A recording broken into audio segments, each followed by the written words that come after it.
हरे चने की सब्ज़ी या साग बनाने के लिए हमको सबसे पहले जो चने हैं जो ये मार्केट में अवेलेबल होते हैं, पैकेट में आते हैं, ये वो वाले हैं। जो होली पर जो आते हैं फ्रेश वाले, ये वो नहीं है। इसलिए इसे हमने ओवरनाइट सोक करके रखा है, कम से कम 8 घंटा। और उसके बाद में अब इसे हम अच्छे से वॉश करेंगे। ये देखिए अच्छे से भीग गए, साइज़ थोड़ा बड़ा हो गया है, ये छोटे साइज़ में आता है। अब इन्हें जो रेगुलर नॉर्मल प्रोसेस होता है उससे अच्छी तरह 2-3 बार वॉश करेंगे और फिर कुकर में सीटी लगाएंगे। देखिए चने हमने अच्छे से 3 से 4 बार वॉश कर लिए हैं। एक्स्ट्रा जो पानी था इसका वो सब हटा दिया है। अब इन्हें हम प्रेशर कुक करेंगे 3 से 4 सीटी तक, ताकि अच्छे से गल जाए। चने को बॉईल करने के लिए पहले इसमें खड़े मसाले डालेंगे। 1 तेज़पत्ता, 1 मोटी इलायची, 1 छोटा सा दालचीनी का टुकड़ा, 2 लौंग और 4 काली मिर्ची। गरम मसाले भी इसलिए हम कम डाल रहे हैं क्योंकि गर्मी का मौसम है। सर्दियों में इसकी क्वांटिटी थोड़ी ऑब्वियसली बढ़ा पाएंगे। साथ में ऐड करेंगे जो हमारे वॉश किए हुए चने हैं, सोक किए हुए। ये 1.5 कप चने हैं अप्रॉक्सीमेटली। अगर वेट में मैं आपको बताऊं तो 150 से 200 ग्राम के आसपास में चने हैं। अब हम इसमें नॉर्मल टेम्परेचर का पानी ऐड करेंगे। पानी इतना कि चने से 1 इंच ऊपर आ जाए। इसमें थोड़ा नमक ऐड करेंगे ताकि कुकिंग प्रोसेस जल्दी हो जाए और अच्छे से गलने में हेल्प मिले। अब इसे ढककर कुकर का लिड लगा दीजिए और 5 से 6 सीटी तक अच्छे से आराम से इसे पकने दीजिए हाई फ्लेम पे। एक बार कुकर में 5 से 6 सीटी आ जाए तो एकदम जल्दबाजी बिल्कुल भी ना करें, उसे अच्छे से अपने आप डीप्रेशराइज होने दें। उसकी जो भाप है वो अपने आप निकलने दीजिए। उसके बाद हम इसे खोलेंगे और चेक करेंगे कि अगर वो अच्छे से हमारी डिज़ायर्ड जो हमको उसका गलना जितना चाहिए वो हो गया है तो अच्छी बात है, नहीं तो फिर हम 1 या 2 सीटी और लगा सकते हैं। चने हमारे अच्छे से बॉयल हो चुके हैं। जितना भी न्यूट्रिशन है वो इस समय इस पानी में है। इसे हमें फेंकना नहीं है बिल्कुल भी। और एक बार चेक करके देखते हैं। ये देखिए एकदम मैश हो रहा है, इसका मतलब अच्छे से पक गया है। अब इसे साइड पे रख देते हैं और तैयारी करते हैं इसकी ग्रेवी की। हरे चने की ग्रेवी बनाने के लिए हमने इसमें 3 से 4 टेबलस्पून सरसों का तेल लिया है और उसे एकदम जला लिया है। अब फ्लेम को बंद कर देते हैं। इसे अच्छे से आराम से एक रूम टेम्परेचर पे आने देंगे जिसमें मसाले जले नहीं। उसके बाद में आगे बढ़ेंगे। तेल एक बार नॉर्मल टेम्परेचर पे आ जाए उसके बाद में इसमें 1 टेबलस्पून जीरा और आधा टीस्पून हींग डालेंगे।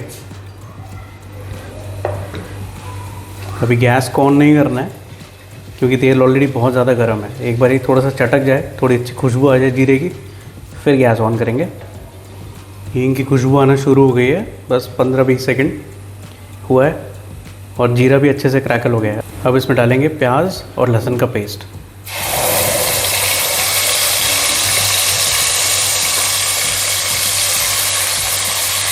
और इसे ऐसे चलाते हुए पकाना स्टार्ट करेंगे।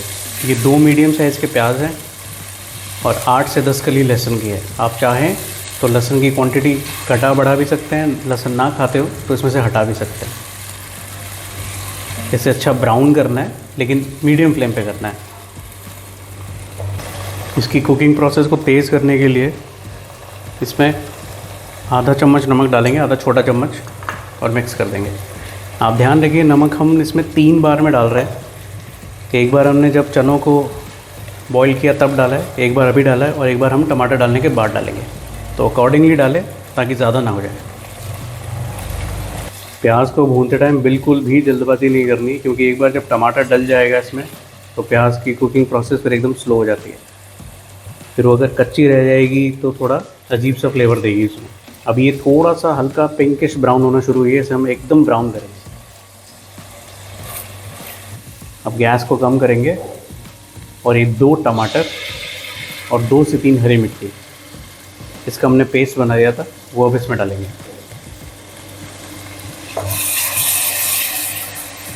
और इसे अच्छे से मिक्स कर देंगे।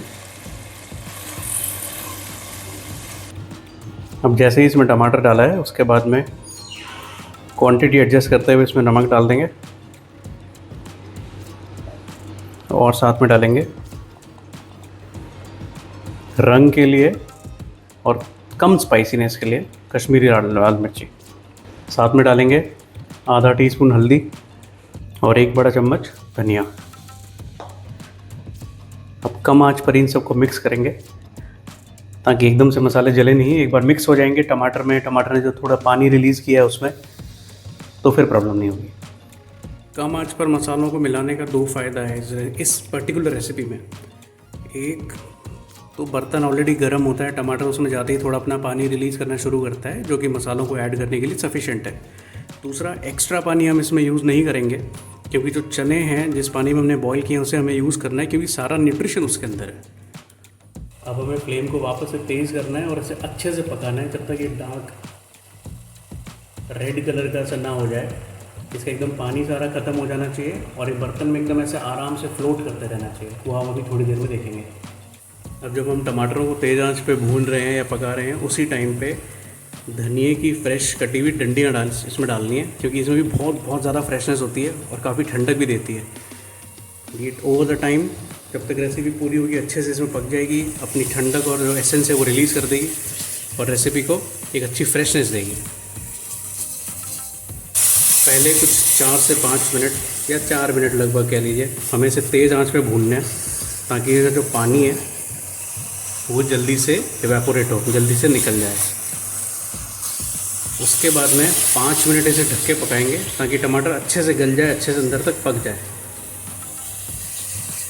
अब भूनने के बाद में जब आप रुकेंगे तो आप देखेंगे कि ये साइड्स पे हल्का हल्का ये ऐसे डार्क होना शुरू हो जाता है और थोड़ा ऑयल सेपरेट होना चालू हो जाता है। बस इसी स्टेज पे गैस को कम करेंगे और इसे 5 मिनट आप ढक के पकाएंगे। लगभग 4 से 5 मिनट हो गया है। अब हम देखते हैं टमाटर का मसाला कैसा पका है, क्या उसका सीन है। बढ़िया, ये देखिए आप, सारा ऑयल इसमें ऊपर आ गया है, अच्छे से पक गया है, एकदम स्मूथ हो गया है, एकदम ग्रेवी जैसा ही बन गया है। इसका कलर भी थोड़ा डार्क हो गया है, ये साइन है कि एकदम पक गया है। अब गैस को लो ही रहने देंगे और जो चने हमने बॉईल किए थे पानी के साथ में, वो इसके अंदर डालेंगे।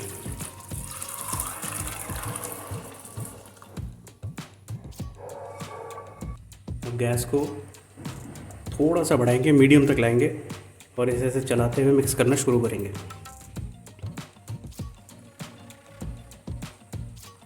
अभी आपको एकदम ऐसा पतला झोल जैसा लग रहा होगा। आगे हम एक स्टेप करेंगे जिससे ये थोड़ा सा गाढ़ा हो जाएगा और एकदम बैलेंस्ड हो जाएगा। अभी ये जैसे जैसे थोड़ा पकेगा, थोड़ा वैसे भी ये गाढ़ा होगा। अभी इसे हमें एक बॉईल पर आने देना है। इस दौरान हम डालेंगे इसमें